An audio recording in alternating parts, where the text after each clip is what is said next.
I actually want to talk about theatre as a practice of disruption. It's I think, one of the things that attracted me to theatre. My background is in mathematics, not in theatre, but I'll talk a little bit through the talk about what that was. Before I go on with, I just want us to contemplate a little bit about today's theme of creative disruption. And I wanted to stop a second and think, what does it mean when we say creative? And what does it mean when we say creative? And what does it mean when we say disruption? And for me, what stands out in the word creative is that it's an act of imagination. It's something new created from imagination. What that means is it doesn't necessarily exist today.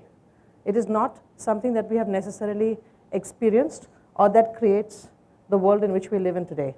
It's something that we imagine, right? Disruption, I was not very happy with this definition that I found, because I think interruption of an event means it could go back to where it was earlier. And for me, the kind of disruption I would like to talk about today is something more. For me, disruption means you can't actually go back. That even if it looks like the same from the top, that something has happened which never allows you to actually go back to exactly that frame of being, right? And this is the context within which I'd like to share some stories with you today. Theatre is a storytelling art, so I'll go in the frame of a story. The first disruption for me personally was when I went to university. I went to MIT, and that's Michael, my theatre professor, who was a huge influence in my making the switch from, he didn't ask me to switch, but just was a huge influence in my experience there. But what was very interesting is, because I think I got lucky that I did theatre at MIT. And in MIT, what you had to do, you went there, they were very clear. They were creating scientists, they were creating engineers, they were creating mathematicians, right? Economics in MIT is a humanities subject. So they were very clear what was science and what was engineering and what was not. But because a lot of MIT scientists had been involved in creating the atom bomb in World War II, at that point the MIT administration got back and said, hey, we can't just create scientists, engineers, mathematicians. What we have to also do is we have to make sure that at the same time, every student passing out of MIT is getting a humanities education. They have to be engaging with what it means to be human and what it means to live in society while they're becoming experts, or while they're reaching for excellence in these other science and tech fields. So that's the context in which I got theatre, and Michael was one of the professors who I studied the most with. But you're a kid, you're 18, what are you doing? You're having fun, right? I'm doing maths here, and then I'm saying, yeah, I get to like not do maths. And I get to be in a theatre school, and I get to be in rehearsal rooms, and I get to learn about acting, and I get to read scripts, and a whole nother world. It was, in a sense, a big break for many of us also. And stuff was happening which only in retrospect I can say what happened. So here I am doing my theatre, going through 4 years, acting, having a chance to direct, act. You had student productions, you had the student theatre community. And then in my last year, I took a directing course. And in that directing course, we were given scenes and said, and we were given actors you could choose from, and you had to show your scene to the rest of the class, and there were small classes. And I remember the first scene I had was of a scene in New York City. It's a love scene, a guy and a girl, and I can't remember the details of it anymore, which tells you how it was not very effective. But I remember sitting there and presenting the scene, and then you got feedback from the other participants in the class. And the feedback, as I was hearing the feedback, it was like, the interaction didn't quite happen, this isn't quite the way it would be, this didn't tell the story right. And as I was getting that feedback, I realized, you know what, I can't do a scene based in New York, because I've never been there. And I don't really have an imagination of it, even if I've not been there. That I cannot tell the truth about this story, because I don't know how somebody in that situation would be, and I don't even have an imagination of how somebody in that situation would be. It was culturally so different. So I went to the professor and I said, hey, do you mind if I choose the next scene I want to do? I want to do it from India. And he said, of course. And I chose a scene from Mahashada Devi's, I love her work, and I chose a scene from Hazar Chorashir Ma, which is Hazar Chorasi Ki Ma. And it's a mother of a Naxalite boy from a upper middle class family who goes to meet the mother of another Naxalite boy after her son is killed in a slum. And I picked this scene up and suddenly I can do it. And suddenly I'm changing the stage. It's no longer frontal and this. Suddenly I'm putting the mother of the upper middle class boy on this side, and I'm putting the mother of the slum boy on this side, and I'm making the audience sit in the middle and watch, because in India it's a line you don't cross, and you cross only in a critical situation, right? And it was exciting for me to say, oh my God, here's the difference between knowing who I am and not knowing who I am. What was more exciting for me was, while doing it, I realized what I did not know. And I think that's a critical, it's a critical gift to have. I mean, it's a critical skill to have, I should say. It's important to know what you know. It's really important to know what you don't know. A lot of what we're hearing, especially in the last talk, also was about not making assumptions, actually knowing what you know and what you don't know, right? So that was my personal disruption, which actually threw me out of maths. I continue to love it, but I knew that this is where I needed to have my life. My second disruption, I go to University of Chicago. I start working towards a PhD. I know I want to study theater. I don't quite know what I want to study. While doing, I get very good advice from one of my advisors that says, listen, your personality, don't do library research. You'll get bored.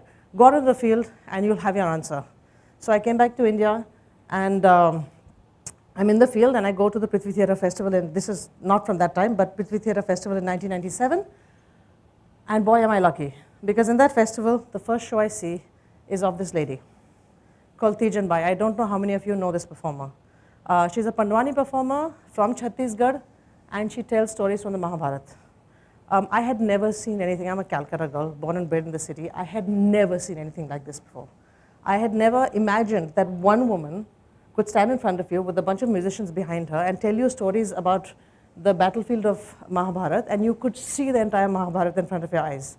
I've always liked the epics, but I had never experienced anything like this before. And I knew that she had to be one of the people that I studied. But I also experienced something else. I understood, perhaps for the first time. In doing theater, I understood what happens to you if you want to reach for it. Right? I understood that you could, the act of doing theater itself transforms you. It disrupts certain things inside you. It makes you aware of the world in a certain kind of way. As an audience member, perhaps hers was the first performance when I realized what happens to you as you watch as an audience. And I went ahead to research her, and I realized, and I quickly want to tell you a little bit about that, I realized that she came from a place where actually women did not tell the Mahabharata. Women were not considered to have the knowledge or the ability to tell something as important as the Mahabharata. These are great Pandwani performers, Jharuram Devangar and Punaram Nishad. Pandwani used to be performed like this. They would tell the story of the Mahabharata, and they're wonderful, wonderful performers. I do not mean to talk down any performers at all. They're brilliant performers. But when Tijan Bai, and the way people learned is they were not schooled. They would watch and they would imitate and they would learn and then develop their own styles. But it was performed more or less like this. So Tijan Bai got the kida, which is what happens to artists. They don't actually perform for you. They perform because they have to. We benefit from watching, right? And she wanted to perform, and it was just not acceptable. Her village threw her out. She got beaten up on stage, and she just wouldn't stop performing. And of course, people got fascinated, and she was, of course, really good. So people started inviting her. So in the act of her, so she, because she has to perform, becomes somebody who actually disrupts the way a certain area looks at who can tell the Mahabharata. Suddenly, this woman can, because she's doing it, right? But the other thing that hit me when I watched, because I didn't know this history when I watched, is her most powerful performance was as Bhim. A striking red tribal sari with a tribal jewelry, and she's quite an imposing woman. And she's performing, and she does Draupadi, she does Krishna, it's all lovely, and then she does Bhim. And when she does Bhim and she just strides, you really see this huge masculine man, right, picking up his gada, coming to fight into the battle. And it blows you away, because what she's just done for all of us is told you what a woman can be. Right? She's actually put in front of you on stage. That is the disruption that happens in your head. And it's done so beautifully that she doesn't look awkward doing it. That's what a great performer can do. It is there in her body as well. Right? So I continue my research. I'm having a lot of fun traveling around the country, meeting all these crazy artists. And I meet Kalairani from Chennai. And she's a contemporary theater performer. And contemporary theater in a group called Kutu Patrai. And what Kutu Patrai was doing at that time, contemporary theater in India is very interesting because it tries to connect to everything. So you get a huge training of body, you get a huge training of voice, but you also do a lot of research into existent traditional forms. And you learn from their techniques as well, but you also do not copy their techniques. You learn from their techniques and you create your own theater language. So this is what Kalai was trained in. And Kala is like this high, okay? And while she was working with a group in Kutupatre, she was also doing 2 solos. One called Song of Lovina, which was a song from an African poem, which was lovely, and you could really see her skill in her body and voice. But one was called Varugulama Ayya, which is what I want to talk about quickly. Based in Chennai, Chennai, for those of you who know, is the home of Bharatanatyam, right? Bharatanatyam is, and the classical, Carnatic classical music, and the great performers, beautiful forms, but also a bit of a finishing school. If you're an upper class girl from Tamil Nadu, you should know Bharatanatyam and you should have an Arangetram, and it's a good check mark for all those social things that are important. Which means it also defines how a woman should be in the Chennai context. In this context, you have Kale. She loves this song that is done in Bharatanatyam, which is Varugulama Ayya, which is May I Come, right? May I Come, Lord. And it's a song, from the story of the Alvar saint Nandanar, who was an untouchable and not allowed into the temple, and he's in love with Lord Shiva. So he sings this song outside the temple saying, please may I come in. And Shiva shows himself. So what Kale does is saying, I'll do this song. But I will not dress like Bharatanatyam performers. I will wear sacking because it's Nandanar, right? But I will use Bharatanatyam. So she uses all the gestures of Bharatanatyam with her, and incredibly beautifully trained physically and vocally. She takes a song, disrupts it, sings all the lines but in different order. And she's so small, but when she performs, her presence, I've seen her perform in a street in front of thousands, and it goes right to the back. She has that kind of performance capacity, right? Think of what it means to an audience sitting in Chennai, right? Because I'm an Iyengar, I have a little bit of a knowledge of what Bharatanatyam means. So for me, sitting there, I was getting all these cues. And I was getting the complete disruption that was happening. And people would say to her, you really spoiled that song for me. Oh my God, I never thought you could see the song in that way, right? Now, the important thing I'm pointing out is, depending on who you are as an audience, you will have something different playing in your head, because your context informs what you're getting, right? One of the reasons I picked talking about women and their bodies is because that's a context that plays out internationally, right? I think most of us will get the kind of body constrictions you're asked to play with in life. You may not speak loud. You may not laugh loudly. Most women are told anywhere in the world that you should not laugh loudly. And here you have this woman who's belting it out.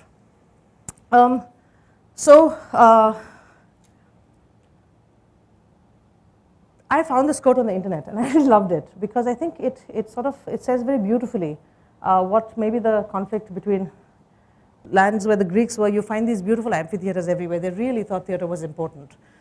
This is in Ephesus. And they thought it was really important. You had an annual show of a play, and it was very important that everybody came to watch it. And in this conversation by this playwright, the response to the guy who says it's important for the Greeks is that the Greeks were conquered by the more practical Romans. And I love the response, which says the Romans built their bridges, but they also spent many centuries wishing they were Greeks. And then the next sentence, where it says they were conquered by the barbarians, or, and this is what is more important for me, by their own corrupt and small spirits. Now this is from a play, right? This is somebody's opinion, right? But there's something being said here which I think is incredibly important, and for me marks why theater and the arts have to be in our lives. They are our protection against mean and small corrupted spirits. These are the fields which tell you, you will imagine, you will explore. And theater especially does it very powerfully for a large lay audience. In the story of the beginning of the Natya Shastra, why is the Natya Shastra written? Because the world is becoming weak and corrupt, and you need a way to reach out to everybody, and theater is the form that is created to do so, because it can go beyond the social divisions.